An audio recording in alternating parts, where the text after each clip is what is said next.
હવે પહેલા આપણે ઘણું બધું આપણે ભગવાન રામે સમજાવ્યું અને લક્ષ્મણજીનો એ પ્રશ્ન હતો કે ઈશ્વર અને જીવમાં ભેદ શું છે? ત્યારે પ્રભુ શ્રી રામચંદ્રજી બહુ સુંદર સમજાવ્યું છે, માયા ઈસન આપ કહું જાન કહીએ સો જીવ બંધ મોક્ષ પ્રદ સર્વ પર માયા પ્રેરક શિવ। માયા ઈસન આપ કહું જાણીએ કહીશું જીવ કે માયા ઈશ્વર અને પોતાના સ્વરૂપને જે ઓળખતો નથી એને જીવ કહેવાય છે, અને કર્મ અનુસાર બંધન અને મોક્ષ દેવા વાળા છે એ ઈશ્વર કહેવાય છે। આજે જીવ જો આપણે અરીસામાં જોઈએ છે તો અરીસામાં જોઈએ તો પોતાના પંચ ભૌતિક શરીર આપણે જોઈ રહ્યા છીએ, એ પોતાનું અસલી નિજ સ્વરૂપ નથી, પરંતુ આત્માનું નિજ સ્વરૂપ જો છે એ ગુરુ જ્ઞાનથી આપણે જોઈ શકીએ છીએ। જ્યાં સુધી ગુરુ જ્ઞાન ન મળે ત્યાં સુધી એના અસલી સ્વરૂપને નથી જોઈ શકતો, એને જીવ કહેવાય છે। જે પોતાના સ્વરૂપને નથી ઓળખતો એ જીવ છે, અને પોતાના જે પણ માયા છે એ પણ નથી ઓળખી શકતો, ઈશ્વર શું છે એને પણ નથી ઓળખી શકતો, એને જીવ કહેવાય છે। અને કહેવાયું છે ત્રણ પ્રકારના જીવ છે, જેમ કે બદ્ધ જીવ, મુક્ત જીવ અને મુમુક્ષ જીવ। જેમ કે જ્યારે એકવાર મછવારો મછલી પકડવા માટે ગયો, એને જાળ નાખી, જેવી જાળ નાખી તો માછલી બહુ બધી આવી ગઈ, બહુ બધી માછલી આવી ગઈ, એમાંથી કોઈ માછલી એમ જ શાંત થઈને પડી રહી, એમાંથી બીજી કોઈ માછલી હતી એ નીકળવાની પ્રયાસ કરે છે, પ્રયાસ કર્યો પણ નીકળી નહીં શકી, અને ત્રીજી પ્રકારની જો માછલી છે એ બહુ કુદાકુદ કરતી કરતી બહાર નીકળી ગઈ। એવી રીતે ત્રણ પ્રકારના જીવ હોય છે। જો બદ્ધ જીવ છે એ ક્યારેય પણ બહાર નીકળવાની કોશિશ નથી કરતો, સંસારમાંથી ઘર ગૃહસ્થીમાંથી ક્યારેય પણ બહાર નીકળવાની કોશિશ નથી કરતો કે મારે પણ કંઈક સારું કાર્ય કરવું જોઈએ કે પરમાત્માની પ્રાપ્તિ કરવા માટે કંઈક કરવું જોઈએ, એ ક્યારેય કોશિશ નથી કરતો, બદ્ધ જીવ છે। અને બીજો પ્રકારનો જો બતાવ્યો છે એને મુમુક્ષ આત્મા કીધું છે। મુમુક્ષ આત્મા જો કે પ્રયાસ તો કરે છે પણ નીકળી નથી શકતો। કહેવાય ને કે જયારે કોઈ સત્સંગમાં આવવા માટે કહેતા હોય ને તો કે હમણાં જ મારી ઘરે મહેમાન આવ્યા એટલે બાઈજી સત્સંગમાં નહીં આવી, ઘણી વાર બાઈજી કહેતા હોય મહેમાન નહીં તમારા પાપ આવ્યા છે વચ્ચે, એટલે તમને સત્સંગમાં સારા કાર્યમાં કે રોકાવટ આવે છે, વિઘ્ન આવે છે અને તમને સત્સંગમાં આવવા નથી દેતા। તો જ્યારે પણ એવું કે લાગે તે મુમુક્ષ આત્મા હોય છે, કોશિશ કરે છે પણ નીકળી નથી શકતો। અને બીજો મુક્ત આત્મા, જો મુક્ત આત્મા એને કહેવાય છે કે જો કોશિશ કરીને બહાર નીકળી જાય છે અને ગુરુ જ્ઞાનને પ્રાપ્ત કરીને ધ્યાન કરીને મુક્તિ પ્રાપ્ત કરી લે છે, એને કહેવાય છે મુક્ત આત્મા। જેમ કે ત્રણ પ્રકારની ઢીંગલી હોય છે, એક તો પેલી છે કપડાની ઢીંગલી છે, અને એક નમકની ઢીંગલી છે, અને એક પથ્થરની ઢીંગલી છે। એ ત્રણેય ઢીંગલીને પાણીમાં નાખવામાં આવે તો શું થાય? તો નમકની જો ઢીંગલી છે એ નમકની ઢીંગલી પૂરી એમાં ઓગળી જાય છે, ઓગળીને પોતાનો આકાર અસ્તિત્વ બધું મટાડી દે છે। અને બીજા પ્રકારની જો ઢીંગલી છે એ ઢીંગલી કપડાની ઢીંગલી પોતાના અંદર તે પાણીને ચૂસી લે છે, અને પૂરો આકાર તો એનો એ જ રહે છે, પરંતુ એનો પૂરો અસ્તિત્વ નથી મળતું। અને ત્રણ પ્રકારની જો ઢીંગલી પથ્થરની છે એ પથ્થરની ઢીંગલીમાં કોઈ ફરક નથી પડતો, જેમ છે એમ જ રહે છે।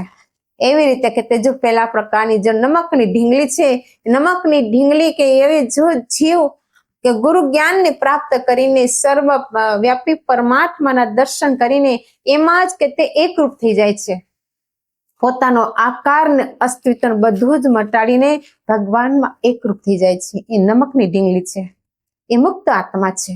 અને બીજા પ્રકારની જો ઢીંગલી છે, જો એ કે ઘણા લોકો સત્સંગમાં આવે છે, એ સત્સંગ સાંભળીને આત્મસાત કરે છે, જ્ઞાનને જાણે છે, જીવનમાં ઉતારે છે, પરંતુ પૂરું અસ્તિત્વનું મટાડી નથી શકતા। આત્મસાત કરીને પોતે આનંદને પ્રાપ્ત કરે છે, એ કે તે સાચા ભક્તનું પ્રતીક છે। અને પથ્થરવાળી ઢીંગલી એ બધા જીવનું પ્રતીક છે, જો એને કઈ ફરક જ નથી પડતો, ગમે એટલું ગીતા, રામાયણ, ભાગવત, ગમે એટલા શાસ્ત્રોનું વાંચન કરે, ગમે એટલે કે તે લોકોનું કથા, કીર્તન બધાનું સાંભળે, બધું જ કરે, છતાં પણ એ જીવમાં કોઈ ફરક નથી પડતો. જો પથ્થરની સમાન જેનું હૃદય છે એ કોઈ દિવસ કે તે જાણવા માટે પણ કોશિશ નથી કરતો, ભગવાનની ભક્તિ પણ નથી કરતો, એને તે કહેવાય છે બદ્ધ જીવ. હવે આપણા બધાનો નંબર કેમ આવે છે? મુક્ત જીવમાં આવે છે, બદ્ધ જીવમાં આવે છે કે મુમુક્ષ જીવમાં આવે છે? કે નમકની ઢીંગલી, કપડાની ઢીંગલી કે પથ્થરની ઢીંગલી? નમકની ઢીંગલીમાં આપણો નંબર આવવો જોઈએ, મુક્ત થવાની કોશિશ કરવી જોઈએ. જેમ કે ભગવાન શ્રી રામચંદ્રજી આગળ પણ બતાવ્યું છે, લક્ષ્મણે કેટલા પ્રશ્ન કર્યા હતા. લક્ષ્મણજી એ પણ કીધું હતું, પ્રભુ તમે એવી કઈ ભક્તિ તમારી છે કે જેનાથી તમે દયા કરો છો? એ ભક્તિ મને બતાવો કે જેનાથી હું પણ એવી ભક્તિ કરીને હું તમારી દયાને પાત્ર બની શકું. ત્યારે ભગવાન શ્રી રામચંદ્રજી બહુ સુંદર બતાવ્યું છે. ભક્તિ સ્વતંત્ર सकल सुख खानी, बिनु सत्संग न पावहि प्राणी, बिनु सत्संग न पावहि प्राणी. શું કીધું? ભક્તિ સ્વતંત્ર સકલ સુખ ખાની, કે ભક્તિ ભગવાનની સ્વતંત્ર છે અને અનંત સુખ દેવા વાળી છે.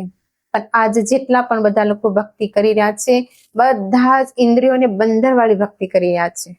કેવી રીતે? જેમ કે હાથોથી માળા ફેરવતા હોય તો હાથની ઇન્દ્રિયો વાળી બંધન વાળી ભક્તિ થઈ જાય છે.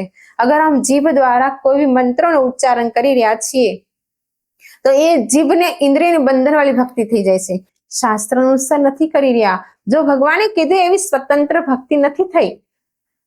અને આપણે આંખોથી પણ જે કઈ મંદિરમાં જઈને દર્શન કરીએ છીએ યા ચાર ધામમાં જઈને ગમે તે આપણે દર્શન કરીએ છીએ, તે આંખોની ઇન્દ્રિયોની બંધનવાળી ભક્તિ થઈ જાય છે. એ પણ સ્વતંત્ર નથી.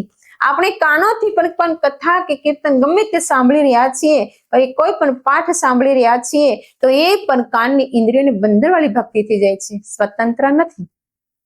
અને જેટલી પણ ઇન્દ્રિયોની બંધન વાળી ભક્તિ આપણે કરીએ છીએ એ બધી અંતિમ સમય કામ નથી આવતી. અંતિમ સમયમાં હાથ ચાલતા બંધ થઈ જાય છે તો આપણે માળા નથી ફેરવી શકતા. અંતિમ સમયમાં અમારી જીભ બોલવાનું બંધ કરી દે છે, કોઈ મંત્ર ઉચ્ચારણ નથી કરી શકતું, કોઈ ભગવાનનું નામ નથી લઈ શકતું, નથી આપણે કોઈ શ્લોક બોલી શકતા. અંતિમ સમયમાં આપણે આંખ જોવાની ક્રિયા પણ બંધ કરી દે છે. તો ભગવાનની મૂર્તિ તસવીરના દર્શન કેવી રીતે કરી શકશું? અંતિમ સમયમાં આપણા કાનની ઇન્દ્રિય પણ સાંભળવાનું બંધ કરી દે છે તો ગીતા, રામાયણ, ભાગવત કોઈ પણ પાઠ આપણે પણ સાંભળી શકશું નહીં. તો આ આખરીમાં અંતિમ સમયમાં ખાલી ધાગાવા દોરાવા શ્વાસ ચાલે છે. તો શ્વાસોની અંદર સુમિરન કેવી રીતે કરવું એ તો આપણે જાણવા માટે કોશિશ કરશું, ત્યારે જ આપણું મરણ સુધરી શકે છે. એટલે જ્ઞાની સંતોએ કીધું છે, શ્વાસે શ્વાસે સુમિરન કરો, વૃથા શ્વાસ મત ખો, ન જાણે એ શ્વાસ કા આવન હોય ન હોય. કે શ્વાસે શ્વાસે ભગવાનના નામનું સુમિરન કરશું તો જ કે આપણે અંતિમ સમય ભગવાનનું નામનું સુમિરન કરતા કરતા શરીર પૂરી કરી શકશું. શ્વાસે શ્વાસે કેવી રીતે કરી શકાય? એ જ કતે સમયના સદગુરુ આપણે શીખવાડે છે કે શ્વાસે શ્વાસે નામનું સુમિરન કરતા કરતા પ્રાણ કેવી રીતે છોડી શકાય. ગીતામાં પણ એમ કીધું છે, નામનું સુમિરન કરતા કરતા જો જીવ શરીર પૂરું કરે છે એ ભગવાન આવીને મળે છે. એ નમકની જો ઢીંગલી છે એ મુક્ત જીવ થઈ જાય છે, ભગવાનની અંદર વિલીન થઈ જાય છે. એટલે આપણે પણ એવી સ્વતંત્ર ભક્તિ, જો ભગવાને કીધું છે કે જે ભક્તિ કરે છે એની પર હું દયા કરું છું. જીવ પર ત્યારે દયા થાય, ભગવાનની કૃપા આશીર્વાદ પ્રાપ્ત ત્યારે થાય કે જ્યારે આપણે શાસ્ત્ર અનુસાર ભગવાનની ભક્તિ કરીએ. નહીં તો શાસ્ત્ર અનુસાર ભગવાનની ભક્તિ ન કરીએ તો પછી આપણે કઈ જ પ્રાપ્ત થઈ શકતું નથી. એટલે કરવી છે ભલે થોડી કરીએ, પરંતુ શાસ્ત્ર અનુસાર સાધુ સંતો દ્વારા, સદગુરુ દ્વારા અગર એ ભક્તિને પ્રાપ્ત કરીએ અને નમક રૂપી ગુડિયાની જેમ આપણું પોતાનો આકાર અને અસ્તિત્વને મટાડવાની કોશિશ કરીએ, ધ્યાન ભજન સુમિરન કરીને પોતાના જીવનને મહાન બનાવી લેવું જોઈએ. આપણા આ મનુષ્ય શરીરમાં જ ભગવાનના દર્શન કરીને પોતાના જીવનને મહાન બનાવવું જોઈએ. તો આ જેમ લક્ષ્મણજીએ આ પ્રસંગ સાંભળ્યો તરત જ લક્ષ્મણજી બહુ ખુશ થઈ ગયા કે મારું કતે ચિત્ત પ્રસન્ન થઈ ગયું છે પ્રભુ, બસ મને કઈ જાણવા યોગ્ય નથી, બસ મને જે તમને જ્ઞાન મને આપ્યું છે એ જ્ઞાનમાં મારું ધ્યાનમાં મારું મન લાગી જાય પ્રભુ, બસ હું જન્મ જન્મ સુધી તમારી ચરણોની સેવા કરું.